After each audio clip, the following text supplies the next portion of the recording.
Recent attacks on Muslims show that anti-Muslim bigotry and even anti-Muslim violence are on the rise, primarily due to the politically incorrect rants of one self-promoting egomaniac, Muhammad.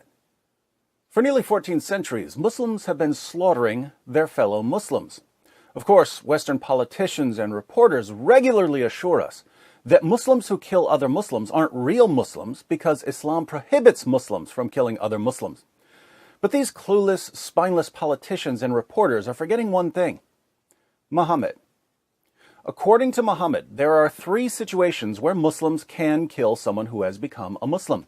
In Sahih Muslim 4377, Muhammad says, "It is not permissible to shed the blood of a Muslim man who testifies that none has the right to be worshipped but Allah and that I am the messenger of Allah, except in 3 cases: one who leaves Islam, abandoning the Jama'ah, the congregation of Muslims, a married or previously married adulterer, and a life for a life."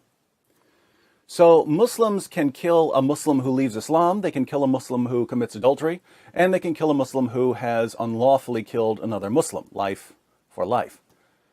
Muhammad specifically commands Muslims to kill apostates. In Sahih al-Bukhari 6922, he says, "Whoever changed his Islamic religion, kill him."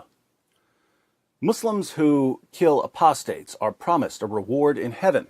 In Sahih al-Bukhari 6930, Muhammad declares, "During the last days there will appear some young foolish people who will say the best words, but their faith will not go beyond their throats, i.e. they will have no faith, and will go out from, i.e. leave, their religion as an arrow goes out of the game.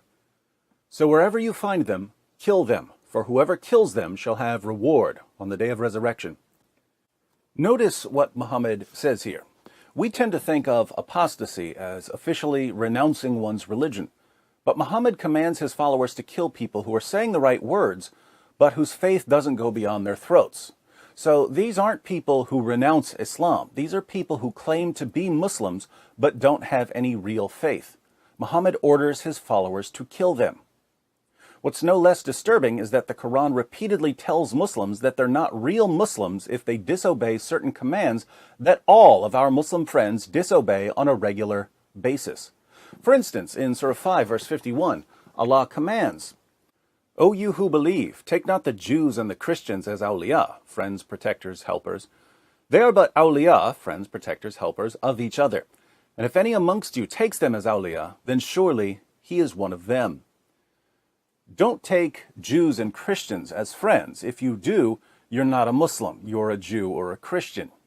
Keep in mind, the prophet who's revealing this verse, telling his followers that they're not real Muslims if they have Jewish or Christian friends, is the same prophet who commands his followers to kill Muslims who aren't real Muslims. But the Quran goes even further. Surah 4, verse 65. "But know, by your Lord, they can have no faith until they make you, O Muhammad, judge in all disputes between them, and find in themselves no resistance against your decisions, and accept them with full submission." You have no real Islamic faith until you have no resistance against Muhammad's decisions and you submit fully to those decisions. I've never met a Muslim who has no resistance against Muhammad's decisions.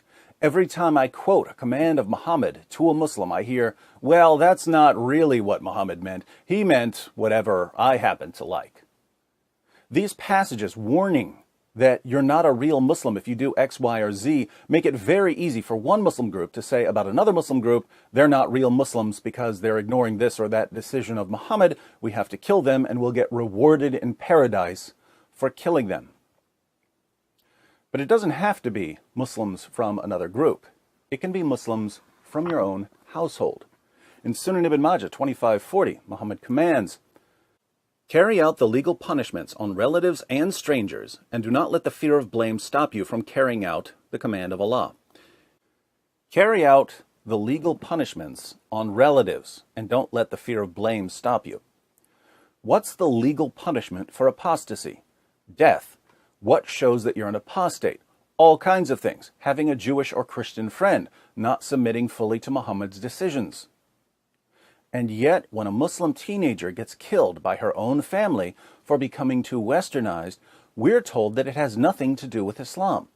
It has nothing to do with Muhammad commanding his followers to carry out Allah's penalties on their own family members, nothing to do with Muhammad ordering his followers to kill apostates, and nothing to do with Muhammad giving us a list of different ways the teenage girl qualifies as an apostate.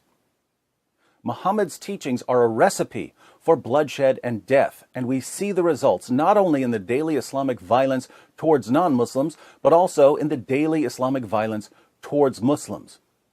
The greatest threat to Muslims in history is their own prophet.